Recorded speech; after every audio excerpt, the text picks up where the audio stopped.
지난주에 이어서 우리가 사도행전 말씀을 계속해서 보고 있습니다. 제가 지난 시간에 본데 이어서 이제 오늘 본문은 부활하신 예수님께서 성천하시기 전에 마지막으로 감람산에 제자들을 데리고 가는 그런 광경이고, 또 이어서 성천하시는 그런 모습입니다.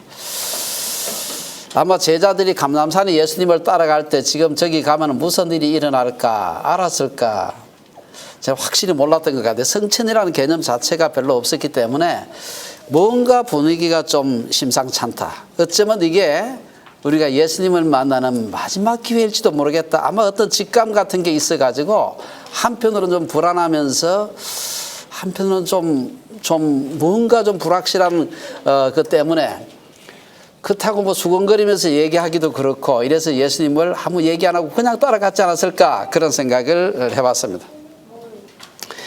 그래서 감람산에 이르렀을 때 제자들의 첫 번째 질문이, 제일 먼저 한 질문이 이스라엘을 회복하는 때가 언제입니까? 이스라엘의 회복 시기에 대한 질문을 하게 됩니다. 이것은 예수님이 그냥 뭔가 어디로 가실 것 같은데 이 상태로 그냥 휙 가버리게 되면 우린 뭐냐 이 말. 한평생이 아니고 지난 3년 동안 다 버리고 예수님 따라다녔는데 뭔가 한 자리 할 줄 알았는데 그냥 휙 가버리면은 우린 그야말로 뭐 닭 쫓던 개 지붕 쳐다보는 격이 아니냐 이 말. 그런 생각을 하고 뭔가 모르지만 불안한 마음을 가지고 지금 예수님을 따라서 감람산에 지금 가신 것입니다. 하지만 이런 그 제자들의 그 마음과는 관계없이 예수님께서는 오늘 그 본문 말씀에서 이스라엘을 회복하는 것이 언제입니까? 다시 말해서 이스라엘이 저 로마 쫓아내고 강대한 나라가 돼서 떵떵거리던 그때가 곧 올 것 같은데, 우리는 바로 우리 선생님 예수님이 바로 우리 나라의 요새 말하면 대통령이 될 그런 분도 알았는데 이게 좀 그런 소망이 별로 안 보이는 것 같은 겁니다. 이런 그 제자들의 초조한 질문에 대해서 예수님께서 이해하지 못하는 그런 답을 한 것이 바로 유명한 우리가 잘 아는 사도행전 1장 8절의 말씀입니다. 여기 보면 오직 성령이 너희에게 임하시면 너희가 권능을 받고 온 세상에 다니면서 내 증인이 될 것이다. 그런 얘기를 하는 것입니다. 이것은 사실은 예수님의 말씀은 제자들의 질문에 정확하게 대답하신 것이지만 당시 제자들은 도대체 저게 무슨 말인지 이해를 할 수가 없었습니다. 제자들의 관심은 이스라엘이 언제 회복되는가, 다시 말해서 다윗의 영화가 재현되어서 이 모든 악한 세력들을 물리치고 이스라엘이 세계 최강의 나라가 될 그날이 언젠가, 이걸 지금 묻는데 예수님께서는 전혀 다른 얘기를 하고 있는 것입니다. 여기서 예수님의 말씀에서 핵심이 뭐냐, 그것은 성령이 강림하시면, 성령이 임하시면 성령이 임해야 된다라고 하는 것을 강조하신 겁니다. 그리고 나머지는 그 뒤에 따라오는 결과입니다. 그래서 오늘 우리가 본문 말씀을 생각하면서 첫 번째 생각해 봐야 될 것은 예수님께서 그처럼 중요하게 생각하셨던 성령을 받기 위해서, 성령 강림하시는데 성령을 받기 위해서 우리가 뭘 해야 되느냐. 첫 번째 6절에 보면은 그들이 모였을 때에, 그들은 제자들입니다. 그들이 모였을 때, 그 비슷하게 우리 지난 시간에 했습니다만은 4절에도 보면은 사도와 함께 모이사 이런 말이 나옵니다. 그래서 여기 보면 성령을 받기 위한 아주 중요한 한 가지 준비가 뭐냐 하면은 성도들이 모이기를 힘쓰는 겁니다. 그 뒤에 1장 13절에서 15절에도 보면은 비슷한 얘기가 있는데, 그때는 제자들뿐 아니고 그 다락방에서 베드로, 요한, 야고보, 안드레와 빌립, 도마, 바돌로메 등등등 다 거기 있어 여자들과 예수의 어머니 마리아와 예수의 아우들과 더불어 마음을 같이하여 오로지 기도에 힘쓰더라. 그러면서 성령을 경험하게 됩니다. 누가복음은 그 사도행전은 또 누가 썼는데 누가복음도 누가 갔었죠? 누가는 사도행전 2장에 가서도 성령이 충만했던 초대교회의 모습을 얘기할 때 사람들이 모이기를 힘썼다. 2장 46절에 보면은 날마다 마음을 같이하여 성전에 모이기를 힘쓰고, 이 성령 충만함과 모이기를 힘쓰는 것이 굉장히 중요한 관계가 있다는 것을 얘기하고 있습니다. 우리가 잘 아는 히브리서 10장 24절 25절을 보면은 이 재림의 날에 가까울수록 우리가 더욱더 모이기를 힘써야 된다.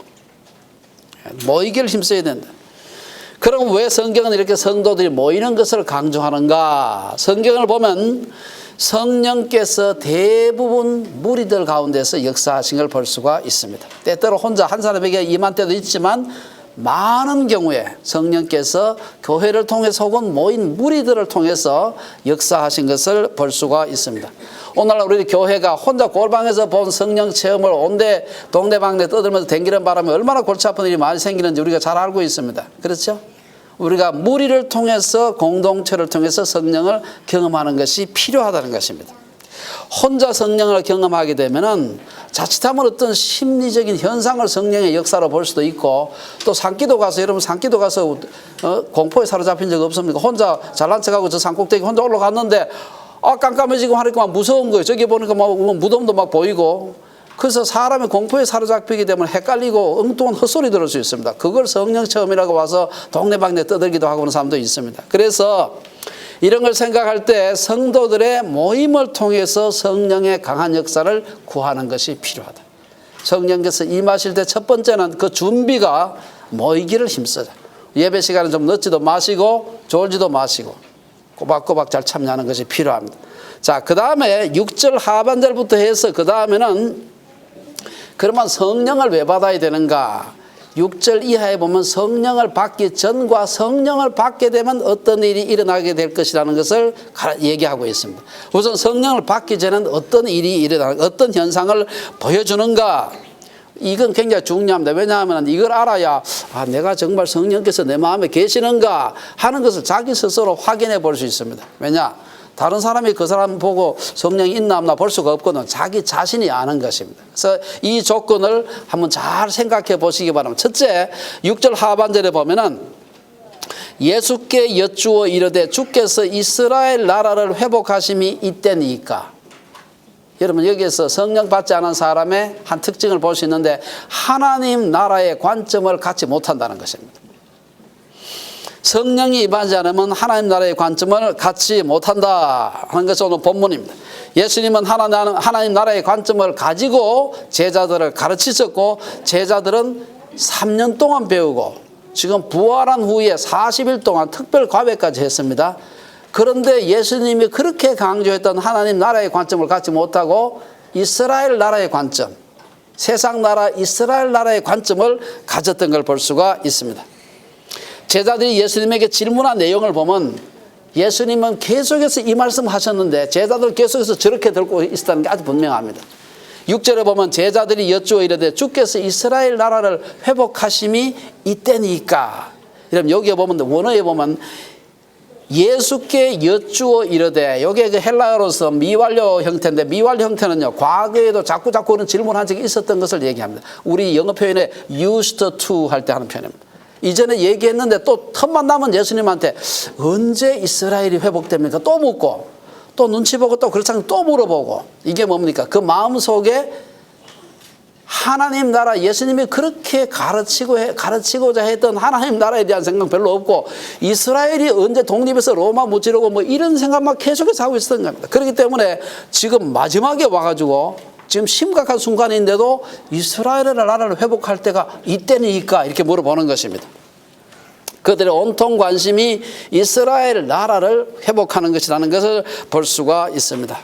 그들은 아직도 세상적인 관심사적 압제하에 있는 이스라엘 나라가 회복되는 것만 관심이 있었지 하나님 나라에는 별로 관심이 몰랐습니다. 아예.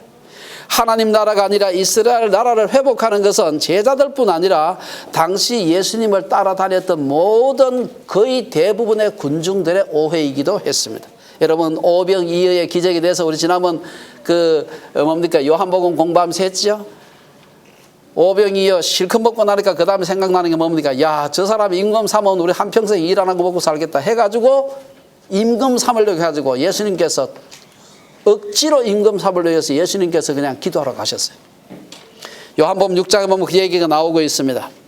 또한 사람들은 오래전 이 바로를 통쾌하게 물리치고 노예 생활을 하던 이스라엘을 해방시켰던 그 사건을 기억하고 있었습니다. 그래서 언젠가 모세와 같은 혹은 다윗과 같은 저런 걸출한 정치 지도자가 나와서 모든 세력들을 벌하고 이스라엘을 세계 최강의 국가로 만들 그날을 손꼽아 기다리고 있었습니다. 실제로 그 신명기서 18장 15절에 보면 그 비슷한 얘기가 나오고 있습니다. 여기 보면은 너희 가운데 내 하나님 여호와께서 너희 가운데 내 형제 중에서 너를 위하여 나와 같은 선지자 하나를 일으키시리니 너희는 그의 말을 들을지니라. 이 사람들이 이게 신명기 얘기입니다. 그러니까 구약 1000몇백 년 전부터 계속해서 들어왔던 그 얘기예요. 예수님이 십자가를 지시기 전이나 후에나 제자들의 관심사는 오로지 정치적이고 군사적인 메시아, 자기들의 지도자가 올 것을 기대하고 있었고, 예수님은 전혀 그렇지 않았습니다. 그리고 그렇게 되면은 그 메시아가 오시면 나도 한 다리 할 것이다, 한 자리 할 것이다, 너는 좌의적 나는 우의적 너는 영의적 할 거라고 지금 잔뜩 기대하고 있었습니다. 그러나 우리가 성경을 바로 알아야 됩니다. 인류 역사에서 이스라엘의 중요성이 사라진 것은 아니지만 예수님의 십자가와 오순절 성령 강림 이후로 하나님의 백성으로서 이스라엘의 의미가 달라졌다는 걸 알아야 됩니다. 이제는 누구든지 예수님을 믿으면 하나님의 백성이 되는 것입니다. 이제 구원을 얻는 데 있어서 이스라엘 사람들이나 이방인들이나 차이가 없어졌어요. 예수님을 믿으면 각 민족과 족속과 방언을 초월해서 누구든지 하나님의 자녀가 된다는 것이 신약의 약속입니다. 에베소서 2장 12절 13절 그 에베소서 2장 전체가 그 얘기를 하고 있는 것입니다. 그때 너희는 그리스도 밖에 있었고 이스라엘 나라 밖의 사람이라. 약속의 언약들에 대하여는 외인이요 세상에서 소망이 없고 하나님도 없는 자이더니 이제는 전에 멀리 있던 너희가 그리스도 예수 안에서 그리스도의 피로 가까워졌느니라. 그러므로 이제부터 너희는 외인도 아니요 나그네도 아니요 오직 성도들과 동일한 시민이요 하나님의 권속이라. 이 그 에베소서 약속은 이 읽으면 여러분 가슴에서 감동이 나오지 않습니까? 얼마나 감격스러운 그러한 선언인지 모릅니다.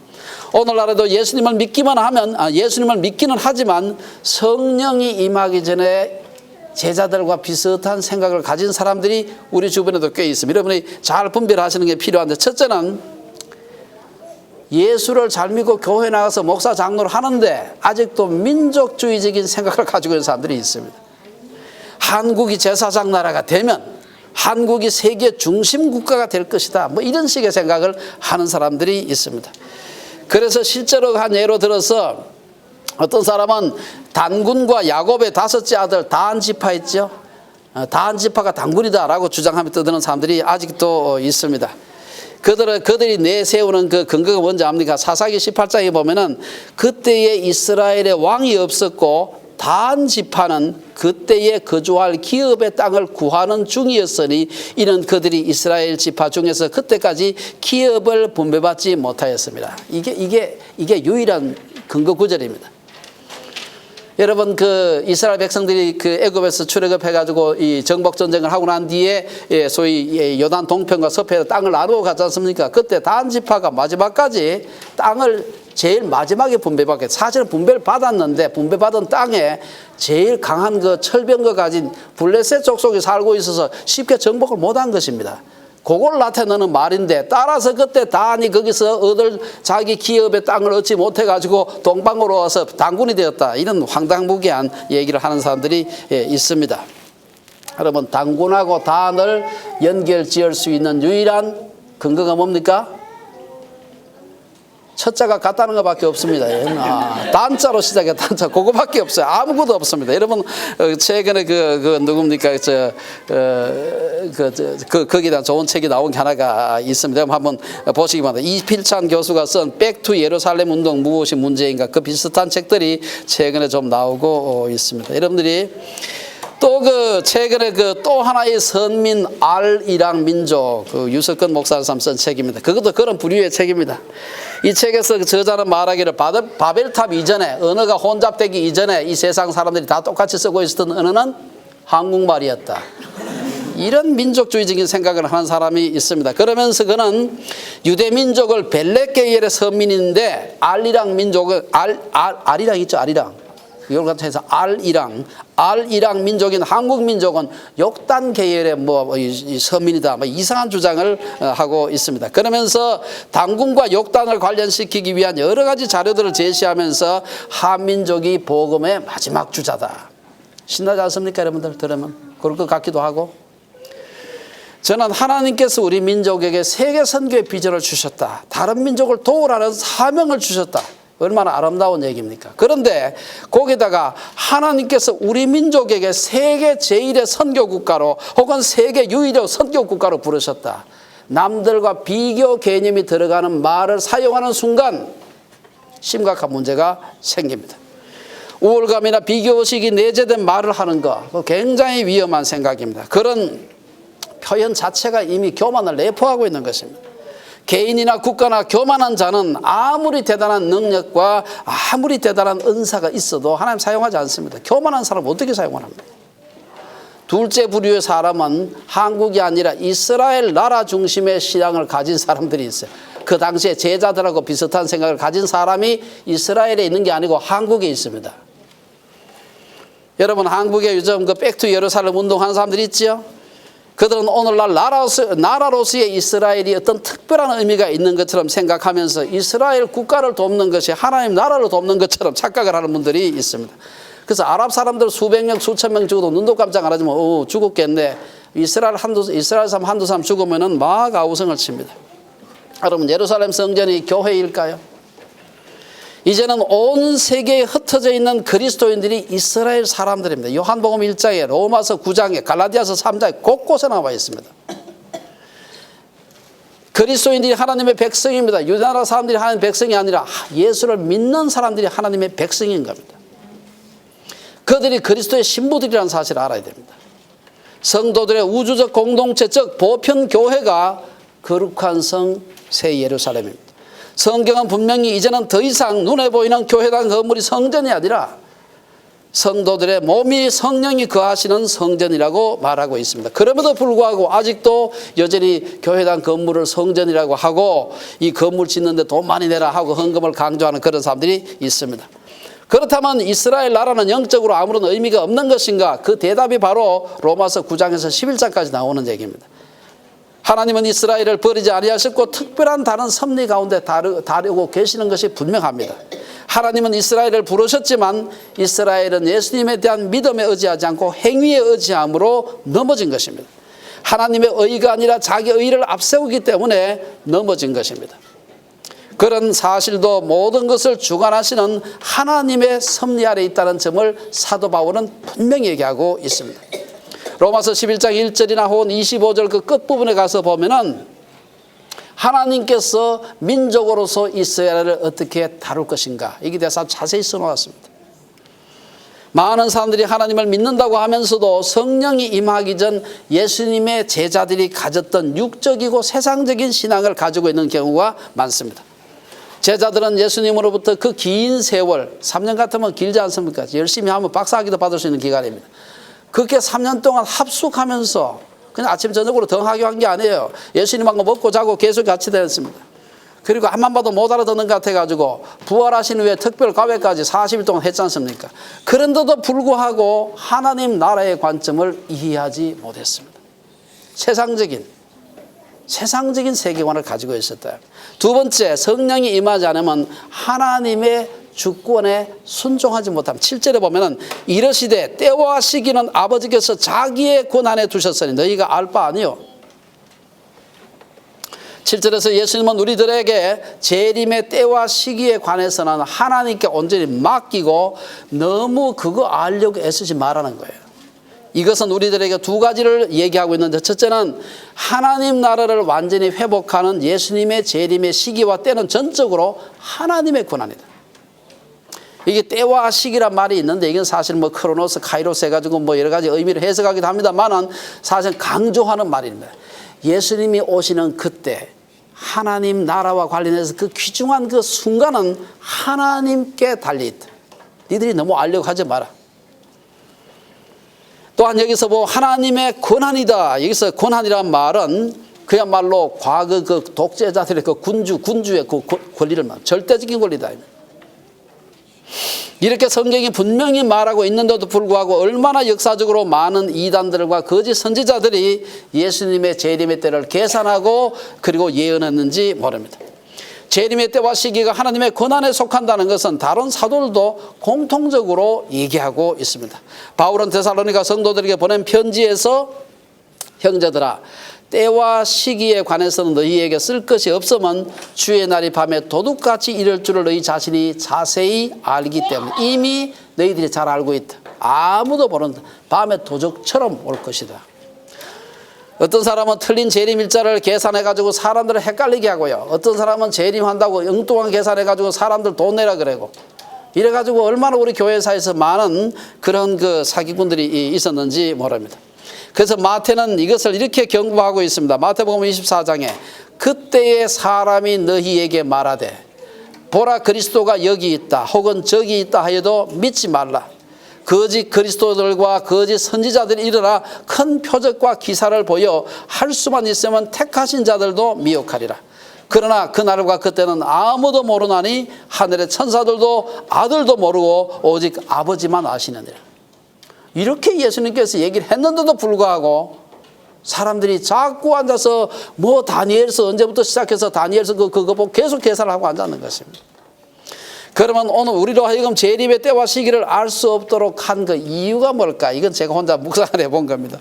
오늘 본문에서 얘기는 안 하고 있습니다만은 재림의 징조에 관해서 가장 길게 언급하고 있는 마태복음 24장 거기에 가만히 여러 가지 비유가 나옵니다. 거기 보면은 노아의 홍수 얘기, 밭에 있는 두 사람 얘기, 예상치 않은 시각에 오는 도둑, 충성되고 지혜로운 종 비유 뭐 이런 게 여러 가지 나오는데 이게 다 하나같이 재림을 준비하라. 예수님 다시 오실 그때를 준비하라는 얘기입니다. 여기서 보면은 24장 44절에 보면은 이러므로 너희도 준비하고 있으라. 생각하지 않은 때에 인자가 오리라. 이거 뭡니까?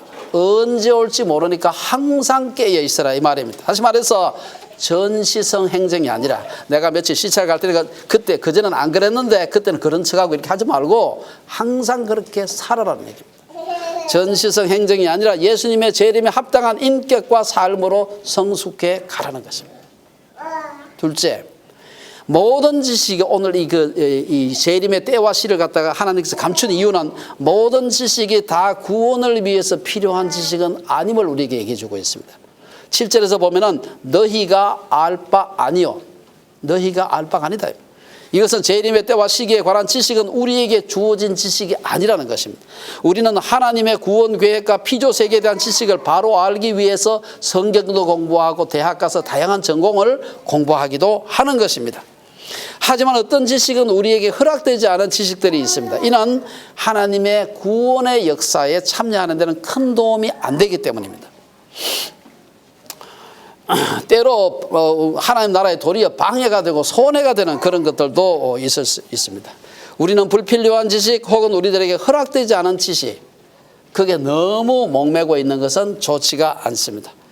제가 한 가지 예를 들면은 제가 늘 그때 부담을 가지고 있는 것인데 창조연대가 6천년인지 45억 년인지 그게 사실은 그렇게 중요한 문제가 아닌데 거기에 목을 거는 사람들이 굉장히 많습니다. 45억 년 하는 사람들은 진화론자고 진화론자는 무신론자고 무신론자니까 예수 당연히 안 믿는다. 이런 식으로 막 과장을 해가지고 교회를 분열시키는 사람들이 있습니다. 창세기 1장에서 말하는 창조의 날이 그게 24시간인지 2억 4천만 년의 성경 얘기하고 있지 않습니다. 우리가 이 문제에 대해서 하나님께서 구체적으로 얘기하지 않은 것, 너무 강조하지 않은 것을 너무 강조하는 것도 문제예요. 없는 거 얘기하는 것도 문제지만 별로 강조를 하는데 지 혼자 막 강조하는 것, 이것도 성경을 왜곡하는 것입니다. 또 다른 예로 천국 간증도 있습니다. 여러분 우리 한국교회 요즘 없나 모르겠어요. 제가 나와서 오래 있는 바람에 누가 요새 천국 간증하고 다니는지 잘 모르겠는데 제가 한국에 있을 때 천국 갔다 왔다고 얘기하는 사람들이 여러 사람이 있었습니다. 우리 교회도 한번 초청해서 한번 또 얘기도 들었어요. 사실은 성경에서 천국이 어떤 곳이냐 하는 걸 가장 리얼하게 얘기해 주는 데는 요한계시록 21장 22장밖에 없습니다. 나머지는 잠깐 상징적으로 이래저래 뭐 천국은 이와 같으니 뭐 등등 이렇게 얘기하지 천국을 실제 리얼하게 보여주는 거기밖에 없습니다. 그런데 사람들이 마치 천국을 이웃 동네 다녀온 것처럼 아주 생생하게 뭐 천국에 가니까 막 파우더 룸도 있더라 어떠고 저떠고 뭐.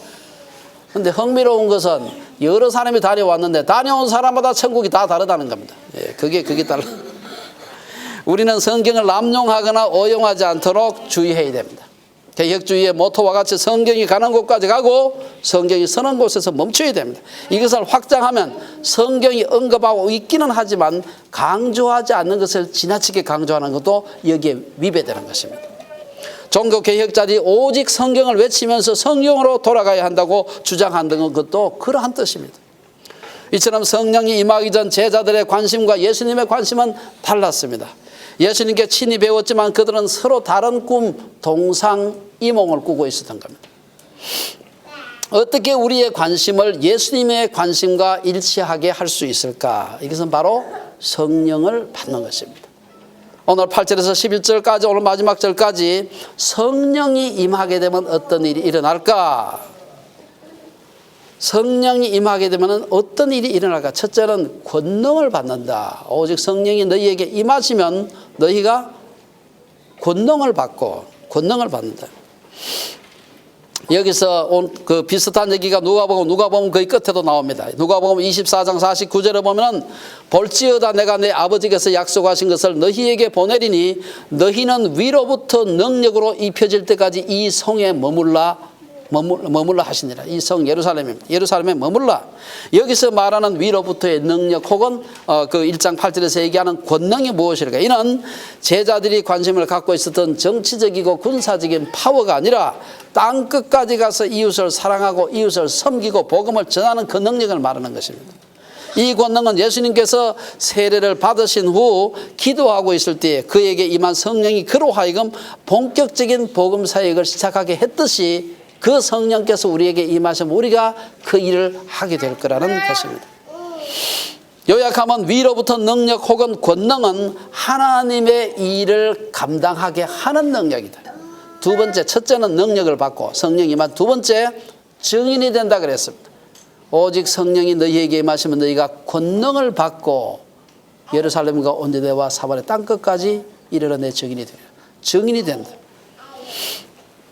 내 증인이 되리라 하는 말은 여기 우리말에서 조금 우리말에 아마 언어적인 문제이기도 합니다만은 증인이 되리라 하면은 성령이 임하면 그 다음 단계로 내가 증인이 되는구나 이게 아니고요. 성령이 임하면은 증인이다라는 얘기입니다. become이 아니고 비동사 얘기. 존재론적인 문제입니다. 그래서 우리가 그 성령을 받게 되면 존재론적으로 증인일 수밖에 없다는 것입니다. 오직 성령이 너희에게 임하시면 이라는 말 속에는 성령 강림이 성령을 따르는 사람 나아가서 선교의 전제 조건임을 의미하는 것입니다.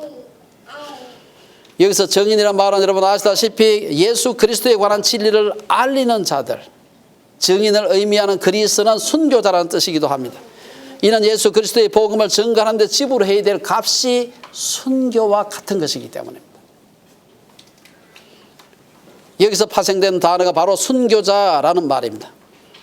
물론 우리가 이 복음을 전하는 사람이 모두가 다 육체적인 죽임을 당한다. 요새는 그런 사람 그렇게 많지는 않습니다. 옛날에는 많았습니다.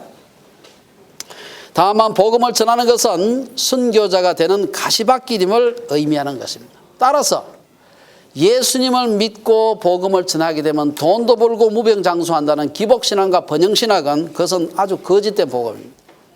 오늘 본문은 예수님의 죽으심과 부활 그리고 성천으로 인한 구원과 하나님의 나라는 이제 국가와 인종의 한계를 넘어선다는 것을 얘기하고 있습니다.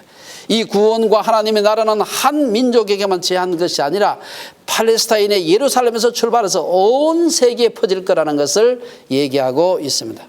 오늘 이 8절의 말씀 예루살렘과 온 유대와 사마리아와 땅끝까지 예루살렘은 좀 비유적으로 말하자면 제일 가까이 있는 사람들, 가족들 혹은 친지들이라고 할 수 있겠죠. 유대라고 하면은 이웃 혹은 국내 선교라고 할 수 있겠죠. 저는 여기에서 3절에 있는 세 번째 사마리아. 여러분 그 흥미롭게도 그 원문에 보면은 예루살렘과 온 유대와 사마리아 할 때 유대와 사마리아는 한 개의 관사로 묶어놨습니다. 앞에 호 한 개만 딱 붙여놨어요. 예루살렘은 떼어놨어요. 그 다음에 유대와 사마리아와 그리고 땅끝까지 이렇게 얘기하고 있습니다. 무슨 얘기입니까? 저 혼자 생각할 때 이 사마리아는 물론 유대하고 사마리아 동네가 다르긴 하지만 사실은 단위가 비슷해요. 이게 사마리아를 언급한 것은 어떤 의미에서 소외된 이웃이나 지역 선교가 아닐까 그런 생각을 해봤습니다. 이는 오늘날 우리 캐나다에서 말하자면 원주민 선교라든지 혹은 노숙자 선교 같은 거, 어려운 이웃을 돕는 선교, 아마 이런 것을 의미하는 게 아닌가 하는 생각도 해봤습니다. 우리 한국 그리스도인들에게는 아마 북한 선교도 거기에 해당할지 모르지. 혹은 옆에 있는 그 일본 선교 같은 거 그런 걸 할지도 모릅니다. 마태는 예수님의 오심을 두고서 마태복음 4장 15절 16절에 보면은 스불론 땅과 납달리 땅과 요단강 저편 해변길과 이방의 갈릴리여 흑암에 앉은 백성이 큰 빛을 보았고 사망의 땅과 그늘에 앉은 자들에게 빛이 비추었도다. 어쩌면 그것이 사마리아일지도 모릅니다. 네 번째 마지막으로 땅끝은 먼 나라라 세계 선교를 말할 것입니다. 여기서 한 걸음 더 나아가게 되면은 이 먼 곳, 먼 땅 끝까지 할 때 땅끝은 온 피조 세계의 복음을 전하는 의미로도 확장해서 우리가 생각할 수 있을 것입니다. 우리가 잘 아는 마태복음 28장 19절에 보면 그러므로 너희는 가서 모든 민족을 제자로 삼아 아버지와 아들과 성령의 이름으로 세례를 주라. 그리고 대위 임령은 이에 더해서 온 모든 피조 세계의 복음을 전하는 것도 포함되는 것입니다. 마태복음 16장 15절에 보면은 또 이르시되 너희는 온 천하에 다니며 만민에게 홀 크리에이션에게 복음을 전파하라. 사도행전의 주제 성구는 1장 8절이라고 할 수 있습니다. 오직 성령이 너희에게 임하시면 너희가 권능을 받고 증인이 되리라. 실제로 우리가 네 단계를 얘기를 했습니다만은 실제로 사도행전 그 기록을 보게 되면은 1장에서 7장까지는 예루살렘에서 복음이 어떻게 전파되었는가. 사도 베드로 국내 내수용이죠. 사도 베드로의 그 강력한 부흥 운동이 소개되고 있고요. 그 다음에 8장에서 12장에 보면 유대와 사마리아 땅에서 복음이 전파되는 얘기가 나오고 있습니다. 13장에서 28장 끝까지 보게 되면 이방의 땅 끝까지 복음이 전파되는 것을 기록하고 있는데 여러분 잘 아시다시피 마지막 부분은 사도 바울이 저 로마의 죄수로서 잡혀가면서 복음을 전하는 그 얘기까지로서 사도행전은 끝이 나고 있습니다. 저는 그런 가운데서 한국 교회와 캐나다 교회가 있고 그런 맥락 속에 선교 역사의 그 선교의 그 확장의 그 맥락 속에 우리 한국 교회가 있고 캐나다 교회가 있고 우리 주빌리 채플이 있고 우리 개개인들이 있다고 믿습니다. 우리도 8절의 대위 임령이 성취되는 우주적 프로젝트의 한 부분을 담당해야 되는 것입니다. 세 번째 성령이 임하게 되면 9절에서 11절에 보면 재림 소망을 갖게 된다. 9절, 10절, 11절에 보면 우리가 그 사실을 볼 수가 있습니다. 8절의 말씀을 마치신 후 예수님은 호련히 하늘로 올라가기 시작을 했습니다. 저는 제가 그 옆에 있었으면 얼마나 놀랐을까 하는 생각을 해봅니다. 가만히 잘 걸어 다니고 밥도 같이 드시고 하던 분이 갑자기 둥둥 또 하늘로 올라가는 거예요. 예수님이 저런 모습으로 성천하실 것을 꿈에도 생각하지 못했던 제자들은 너무 놀라면 어떻게 되면 어안이 벙벙해지고 말을 못하는 겁니다.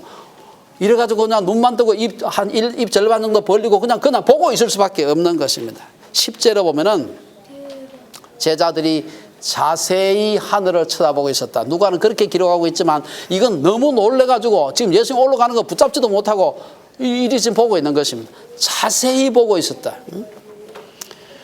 제자들이 상당한 시간 동안 집중해서 아무 말도 못하고 예수님의 올라가는 그 모습을 그냥 쳐다보고 있었다는 얘기입니다. 예수님의 성천이 잠깐 동안 일어난 착시 현상이 아니라 실제적인 사건이었음을 의미하기도 하는 것입니다. 11절에 보면 너희 가운데서 그걸 보고 있으니까 천사가 둘이 나타나서 너희 가운데서 성천하신 이 예수님은 이런 표현 나오죠. 다시 오실 것이다. 예수님은 재림하실 예수님과 동일한 분이라는 사실과 예수님의 성천 방식이 곧 재림 방식하고 같을 것이다. 저런 식으로 다시 오실 것이다. 누가 왔는지도 모르고, 근데 어느 날 보니까 자기가 메시아라고 떠드는 그런 사람이 나타나는 게 아니에요. 요즘 그런 사람이 얼마나 많습니까? 대한민국은 뭐 재림 예수가 20몇 명이고 하나님도 50몇 명 들었습니다. 아무도 모르고 그 사람 하나님으로 오는지 몰랐어요, 우리는. 그런 식으로 오지 않는다는 것입니다. 이러한 때 이 두 천사가 한 말이 의미하는 바는 뭡니까? 첫째는 재림의 소망에 집중하라. 날짜 계산하지 말고 재림의 소망에 집중하라. 예수님의 말씀에서도 재림의 때와 시기에 대해서는 아무 말씀도 없었는데 천사들의 말 속에도 그 얘기가 전혀 나타나지 않고 있습니다. 그 이유는 무엇입니까? 앞에서 언급한 것처럼 마가복음 13장에도 그 얘기가 나와 있습니다. 그러나 그날과 그때는 아무도 모르나니, 천사도 모르고 아들도 모르고 아버지만 아신다. 두 번째, 증인된 삶에 집중하라는 말입니다. 증인된 삶에 집중하라. 예수님의 승천은 제자들에게 놀람과 더불어 실망의 사건이기도 했습니다. 이러한 모습을 보고 두 천사는 11절에서 어찌하여 서서 하늘을 쳐다보느냐. 너희 가운데서 하늘로 올려지신 이 예수는 하늘로 가심을 본 그대로 오시리라. 이것은 어떤 의미에서 위로의 말씀이기도 한 것입니다. 히브리서 기자가 말하는 것처럼 예수 그리스도는 어제나 오늘이나 영원토록 동일하신 분이죠. 올라가실 때나 내려오실 때나 영원히 동일하신 분이다. 마지막으로 결론을 말씀을 드리겠습니다. 오늘 오순절 성령 강림 이후를 살아가는 모든 그리스도인들, 예수님을 구주로 고백하는 사람들의 마음속에는 성령께서 내주하고 계시는 것입니다. 문제는 그 성령께서 우리를 통해서 강하게 드러날 수 있도록 우리가 그분의 그릇에 합당한 그릇으로 준비되느냐 하는 문제입니다.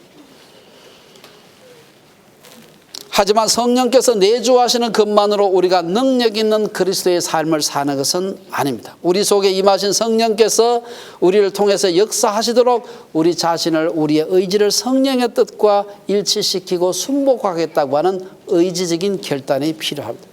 육신의 생각과 삶을 죽일수록 성령께서 강하게 역사할 수 있습니다.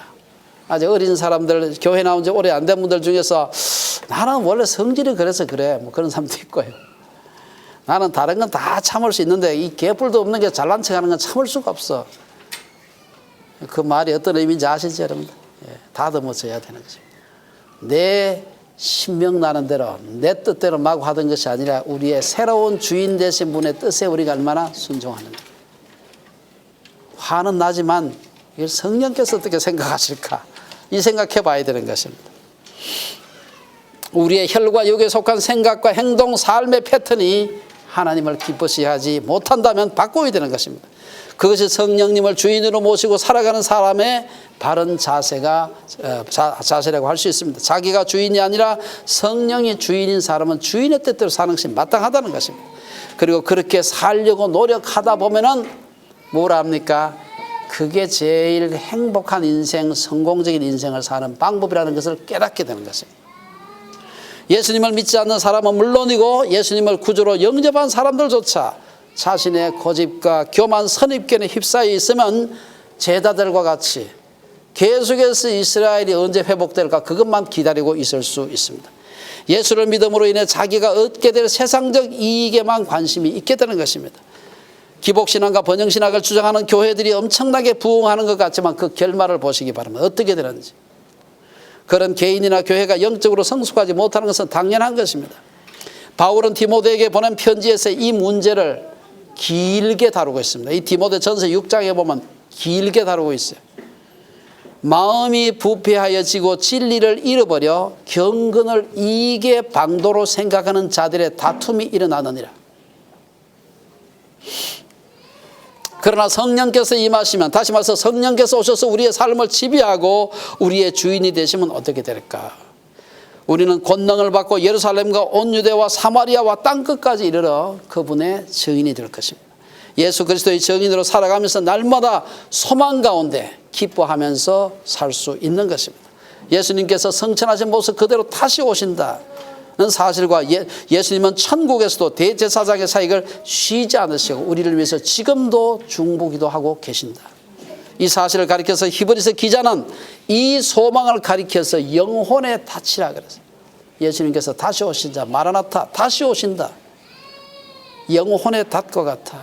히브리서 6장 19절에 보면은 우리가 이 소망을 가지고 있는 것은 무슨 소망입니까? 예수께서 다시 오실 거라는 그 소망과 지금도 예수께서 우리를 위해서 기도하고 계신다는 이 소망을 뭐라고 얘기합니까? 우리가 이 소망을 가지고 있는 것은 영혼의 닷 같아서, 영혼의 닷 같아서. 예수님께서 성천하셨다고 해도 우리는 언제까지나 하늘만 쳐다보고 있어서는 안 되는 것입니다. 예수님께서 성천하지 않으시면 성령이 오실 수 없고, 성령이 오지 않으면 우리가 권능을 받을 수 없고 증인이 될 수가 없는 것입니다. 따라서 그 복음으로 이 세상을 정복할 수도 없는 것입니다. 예수님이 성천하시고 대신 보혜사 성령을 보내주셨으니 우리는 이 기쁜 소식을 사람들에게 전하는 것이 마땅합니다. 제가 우리 지난 주일날 우리 세 분의 우리 여성도님들이 그래 전도하러 가신 걸 보고 너무 기뻤습니다. 제가 전도할 수 있는 방법이 뭐가 있을까? 여러분들 기독교 학교 안에 있으면 전도하기가 굉장히 어렵습니다. 일단 불신자를 보기가 쉽지 않아요. 저는 그래서 열심히 신문에 광고 낼 때마다 꼭 거기다 설교 쓰는 걸 갖다가 제가 전도하는 방식이라고 생각을 하면 열심히 하고 있습니다. 글을 쓸 때도 그 생각을 합니다. 이 글을 보는 사람들이 이걸 보고 예수 믿을 수도 있다. 사람마다 예수님을 전하는 방법이 다 다를 수 있습니다. 우리 정장로님도 예수 전하는 방법이 또 달라요. 다 그렇게 할 수가 없어요. 사람마다 주신 은사가 다르고 주신 방법이 다르고 환경이 다른 것입니다. 한 가지 분명한 것은 우리의 모든 삶, 우리의 모든 쓰는 글, 하는 말, 우리의 모든 가진 것이 그 일을 위해서 포커스, 오리엔테이션이 되는 것이 필요하다는 사실입니다. 우리는 이 기쁜 소식을 가족에게, 이웃에게, 온 세상에게 나가서 온 피조 세계에 증거하는 것이 필요합니다. 하늘만 쳐다보면서 초자연적인 환상이나 징조를 구하기보다, 예수님이 언제 오실까 날짜를 계산하기보다 예수께서 완성하신 구속을 우리의 삶의 구석구석에, 사회 구석구석에 전하는 증인의 삶을 사는 우리 주빌리의 온 성도님들 되시기를 주의 이름으로 축원합니다. 기도하겠습니다.